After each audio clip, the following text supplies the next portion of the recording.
দেউতাক পুলিচে ধৰি লৈ গ'ল।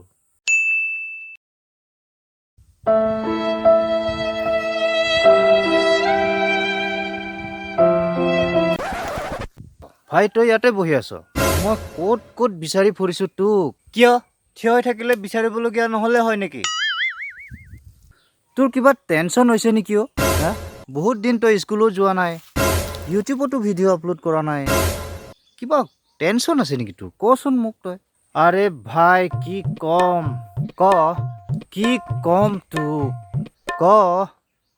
কি কম তোক। আৰে তোৰ কি টেনচন সেইটো ক না। নহয় মানে মোৰ দুখৰ কথা শুনিলে তই পাগলা হৈ যাবি মানে। ঠিক আছে দে, মোৰ এনেই পাগলা হ'বলৈ মন নাই। আৰে শুন না।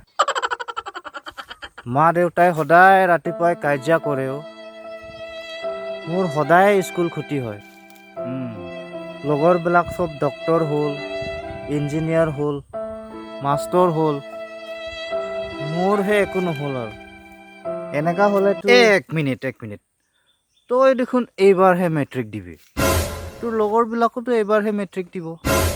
তেনেহ'লে তোৰ লগৰবিলাক কেনেকা ডক্তৰ ইঞ্জিনিয়াৰ হ'ল? মানে ফিউচাৰত এনেকুৱা ক'বলগীয়া হ'ব আৰু, মই যদি সদায় স্কুল যাবলৈ নাপাওঁ তেতিয়া। বাৰু তোৰ মা দেউতাই ৰাতিপুৱা কিয় কাজিয়া লাগে বে?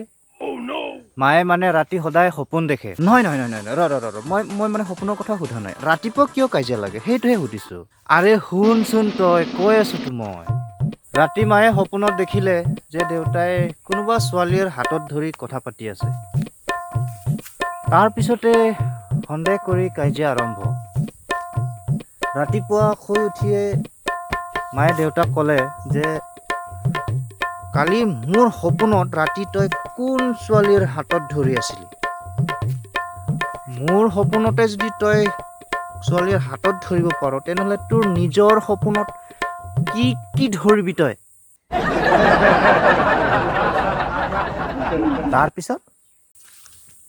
তাৰপিছত কাজিয়া আৰম্ভ। মই সদায় জোতাই পিন্ধিব নাপাওঁ। কাজিয়াৰ লগত তোৰ জোতাৰ কি কানেকশ্যন আছে? কাজিয়া যে কৰে, মায়ে মোৰ এটা জোতা লয়, দেউতাই আৰু এটা জোতা লয়। এতিয়া তয়ে কচোন, মই কেনেকা জোতা পিন্ধিম এতিয়া? তইতো চেণ্ডেল পিন্ধিও যাব পাৰো দেখোন স্কুলত। গৈছিলো চেণ্ডেল পিন্ধি এসপ্তাহমান। যিমান দিন চেণ্ডেল পিন্ধি স্কুল গ'লো, ছাৰে সিমান দিনেই মোক মুৰ্গা বনালে। ভালেই হ'ল মুৰ্গাহে বনাইছে, মুৰ্গী বনোৱা হ'লে কণীয়ে পাৰিলে হৈ চাগে। কি? নাই একো নহয়। তাৰপিছত কাজিয়া কেনেকে বন্ধ হ'ল? বন্ধ নহ'ল, পুলিচ আহি গ'ল। হা? তাৰপিছত দেউতাও কিবা কিবি কৈ দম দিলে। তাৰপিছত মাৰো খং বেছি উঠিলে। তাৰপিছত মায়ে খঙতে কৈ দিলে যে বেছি উৎপাত নকৰিবি, 14 বছৰতে মোক পলুৱাই লৈ আহিছ বুলি পুলিচক কৈ দিম। তাৰপিছত দেউতা জেলত। দেউতাক পুলিচে ধৰি লৈ গ'ল। আচলতে পুলিচক ফোন কৰি ময়ে মাতিছিলোঁ জানো। মিছামিছি বহুত কথা ক'লোঁ। তাৰপিছত পুলিচক জোৰ জবস্তি টানি টুনি লৈ গ'ল দেউতাক। বহুত বেয়া হ'ল একদম বেয়া হৈ গ'ল। মানে যেতিয়াৰ পৰাই পুলিচে দেউতাক ধৰি লৈ গ'ল, তেতিয়াৰ পৰাই চব মানে উল্টা পুল্টা হৈ গ'ল। মানে খাবলৈ জোতা নাই, পিন্ধিবলৈ চাউল নাই। আৰে ভাই এনেকা নহয়, তোৰ কোৱাটো ভুল হৈছে। খাবলৈ চাউল নাই, পিন্ধিবলৈ জোতা নাই, এনেকাহে ক'ব লাগে। আৰে কৈছো দেখোন চব উল্টা পুল্টা হ'ল। কি কৰোঁ বে এতিয়া? আমাৰ এই পুলিচবিলাকে নিছে ন, ওচৰৰ পুলিচবিলাকে।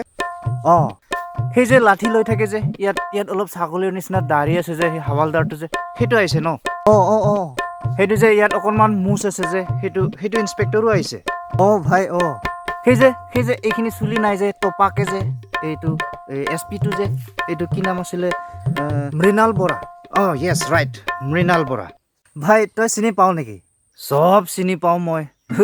এইবিলাক আৰু SP কি DC পৰ্যন্ত চিনি পাওঁ মই এইবিলাক আৰু পুলিচ মোক ক'ব লাগে নেকি মই চব চিনি পাওঁ ভাই ভাই প্লিজ হেল্প কৰ না ভাই প্লিজ তইতো চব পুলিচকে চিনি পাওঁ তই পুলিচৰ লগত কথা পাত না প্লিজ আৰে ভাই ৰ কথাটো শুন তই পুলিচক মইহে চিনি পাওঁ পুলিচে মোক চিনি নাপায়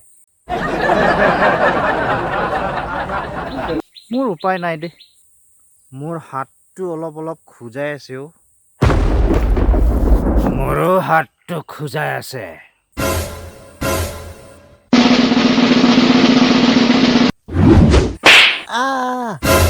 চালা গাধ বাপেৰক পুলিচৰ কোব খোৱালি এতিয়া তোক নেৰিছো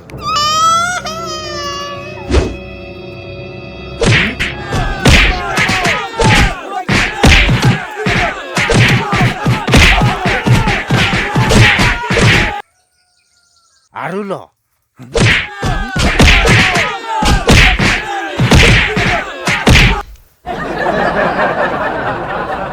আৰু ল